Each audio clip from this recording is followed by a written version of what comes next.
Alhamdulillah, alhamdulillah, puji syukur kehadirat Allah Subhanahu wa taala atas berbagai macam limpahan rahmat nikmat yang Allah berikan kepada kita. Terutama nikmat Islam, nikmat iman, nikmat kita dijadikan umat Nabi Muhammad sallallahu alaihi wasallam. Nikmat hidayah, inayah, taufik, wasihah wa afiyah.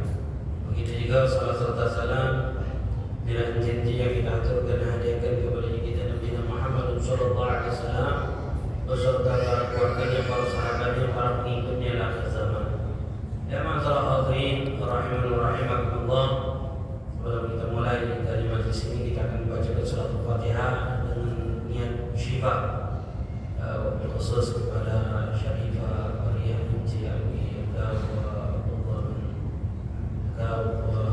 Nyayu Nurhela binti Kiai Abu Sumar Hamdani wa Ali bin Abdullah bin Amin wa Rafiq bin Ali bin Abdullah bin Abdullah Ilman Usulat Bikar Syifa min Ashbihim Syifana dengan Syifa dengan Syifah Mu'ala Bihak Syaratul Fatihah wa Al-Fatihah Nabi Muhammad sallallahu alaihi wasallam Surah Al-Fatihah A'udzu minasyaitonir rajim Bismillahirrahmanirrahim Alhamdulillahirabbil alamin arrahmanirrahim maliki yaumiddin iyyaka na'budu wa iyyaka nasta'in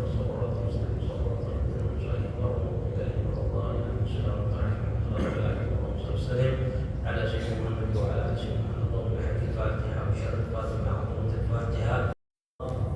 Melanjutkan di dalam pelajaran al-fiqih, di dalam Imam Syafi'i, di dalam akidah Ahlussunnah wal Jamaah. Sekarang masuk di dalam pembahasan tentang masalah hukum di dalam masalah zakat. Zakat secara bahasa yang zakat itu sendiri adalah an-nama wa tadhhir wal barakah. Artinya adalah nama tumbuh, tadhhir itu mensucikan, wal barakah itu artinya adalah keberkahan. Itu menurut bahasa zakat itu sendiri. Secara hukum syariat, ismun lima yukhraju an malin aw badinin ala wajhil makhsus.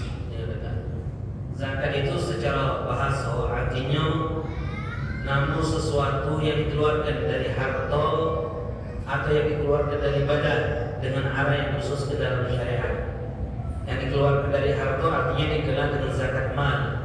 Kalau yang dikeluarkan dari badan artinya dikenal dengan zakat badan atau zakat fitrah. Jadi zakat itu dibagi menjadi dua. Ada zakat mal, ada zakat fitrah atau zakat badan. Wasumiyat zakat. Kenapa dinamakan zakat?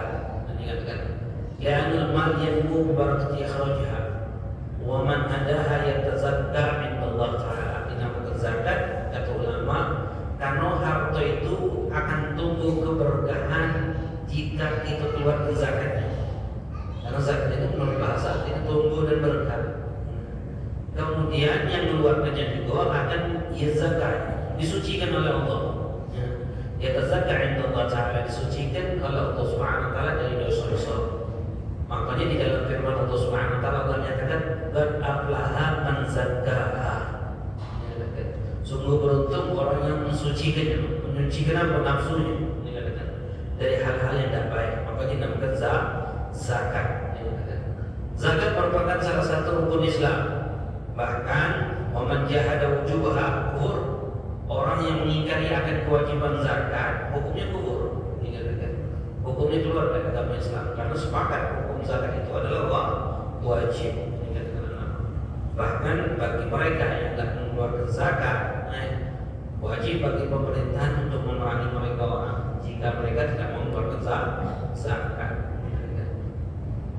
Banyak perintah Allah Subhanahu wa taala.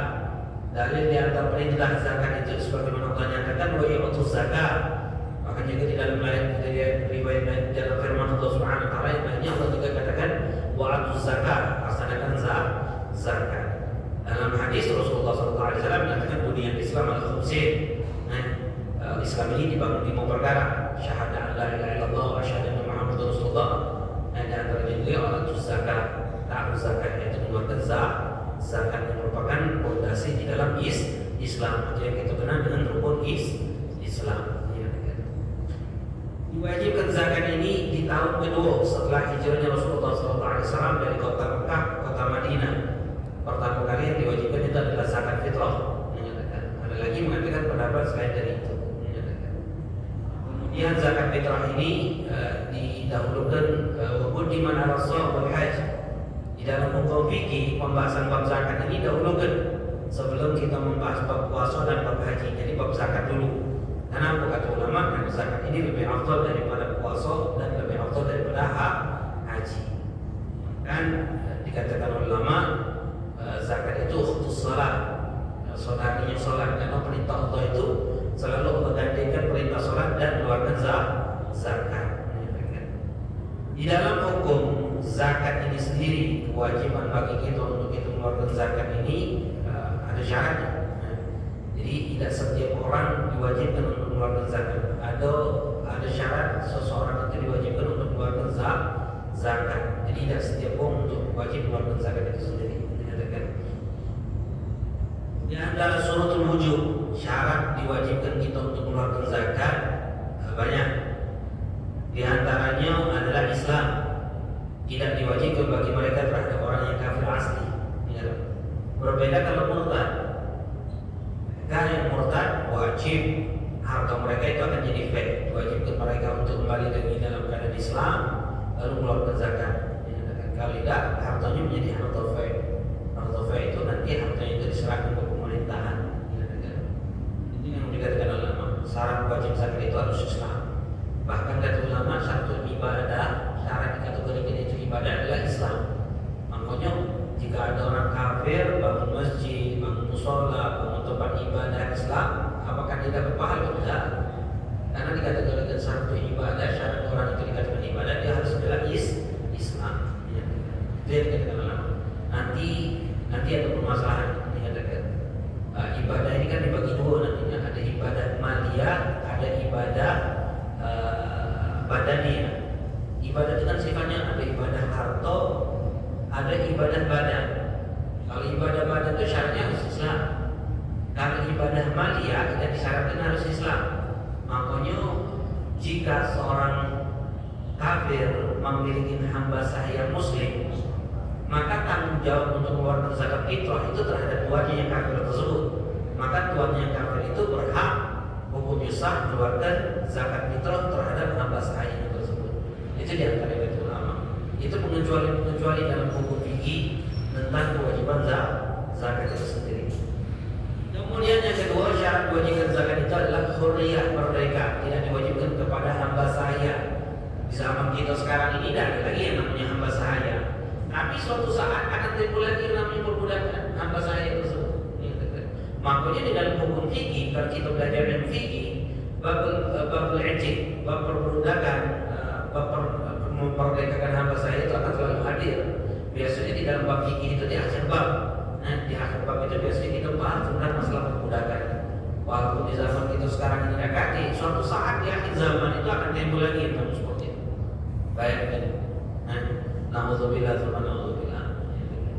Lalu yang ketiga adalah ta'yinul milki. Ini juga penting. Diwajibkan zakat itu jelas kepemilikan. Jelas akan kepemilikan.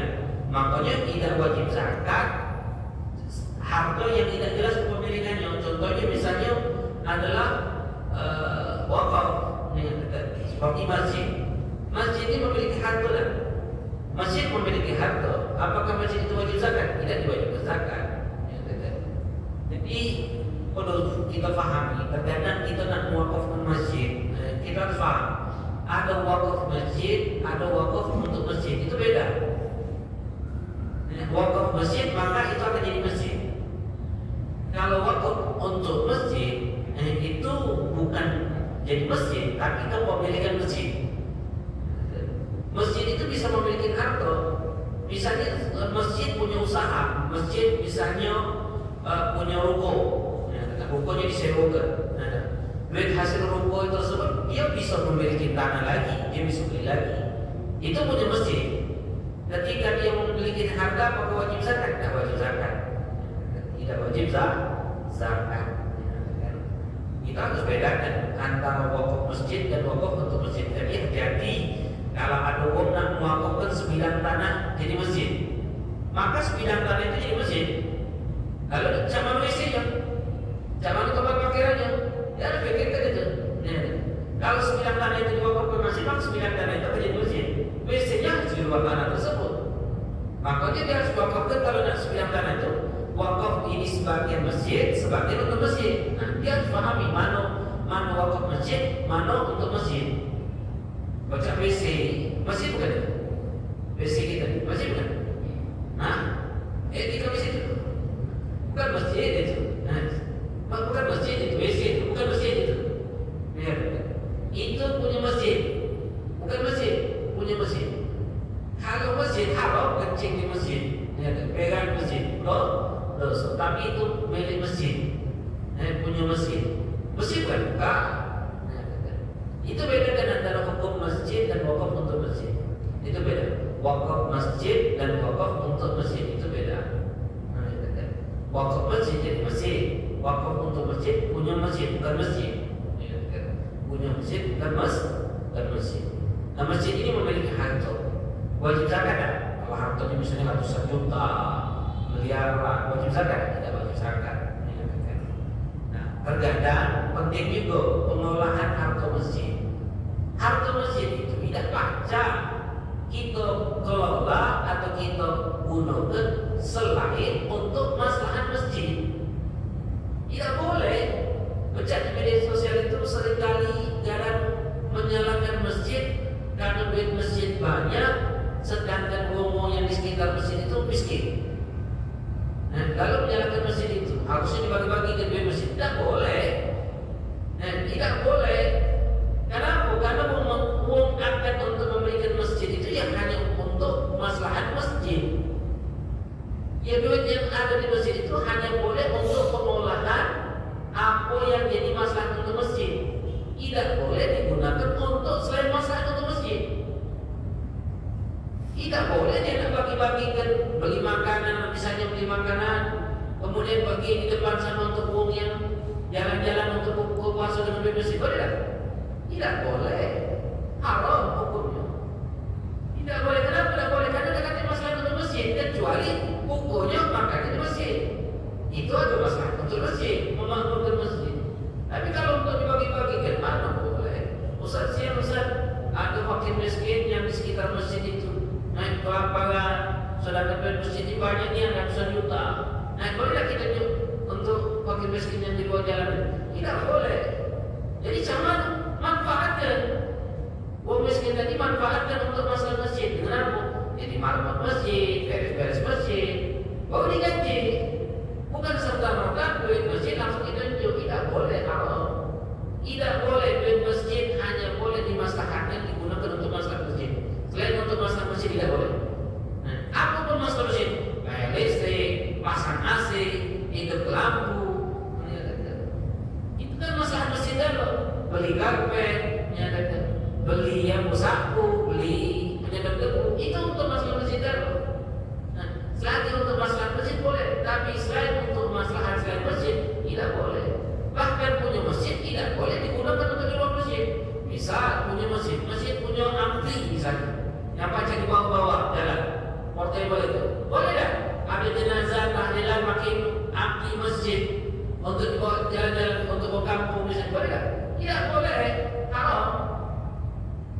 Kenapa? Karena tidak ada masalah untuk masjid. Jangan sekali-kali gunakan hal yang bukan masalah untuk masjid, duit masjid itu. Bahkan di dalam hukum ini hati-hati. Nah, kita sebagai pengurus masjid juga penting. Duit masjid ratusan juta, tapi tidak ada masalah, tidak boleh juga. Pengurus masjid itu harus gunakan duit ketika kita nak nyumbang masjid, kan? Kita nak nyumbang duit masjid ini. Tujuan kita nyumbang ini biar duit ini beramal, ngalir terus, bukan untuk disimpan. Ini terkadang ada masjid, ratusan juta dana. Tapi ganti masalah masjid itu, ganti aktivitas masjid itu, ganti kemakmuran masjid itu. Sholat cuma pakai bisabe, subuh balik, zuhur asar dikunci masjid. Tidak ada majlis taklim, tidak ada kemakmuran masjid itu. Akhirnya duit bertumpuk-tumpuk. Untuk apa? Itu yang harus kita perhatikan. Itu yang tidak boleh nanti. Kemudian jika misalnya kita punya karpet, misalnya banyak karpet gitu, kelebihan karpet gitu, boleh kita wakafkan untuk masjid yang lain. Itu boleh untuk masjid juga, karena masalahnya sama-sama untuk masjid. Itu yang harus kita perhatikan. Tidak boleh kita gunakan selain untuk masalah masjid. Bahkan jika masjid itu punya duit harta yang banyak pun tidak wajib zakat masjid itu. Ya, kan? Begitu juga masalah misalnya korban dan masjid. Ya, kan? Pada dasar korban masjid jika dulu hukumnya. Ya, kan? Ada kan yang mengharapkannya kita jika dulu. Jika wakaf itu masjid, maka itu jadi masjid. Masukkan kambing segala macam besi buat besi tidak haram. Tapi bukan saat itu wakaf untuk masjid, tanah masjid, bukan masjid, tapi tanah punya masjid. Nah di tanah ini kami buka ngambil sapi misalnya. Oh boleh, boleh, tapi kan syarat. Ada tak masalah untuk masjid? Tidak boleh gunakan baju untuk masjid, tidak boleh gunakan listrik untuk masjid. Haram. Kenapa dikatakan masalah untuk masjid? Apa masalahnya? Nanti masalah untuk masjid.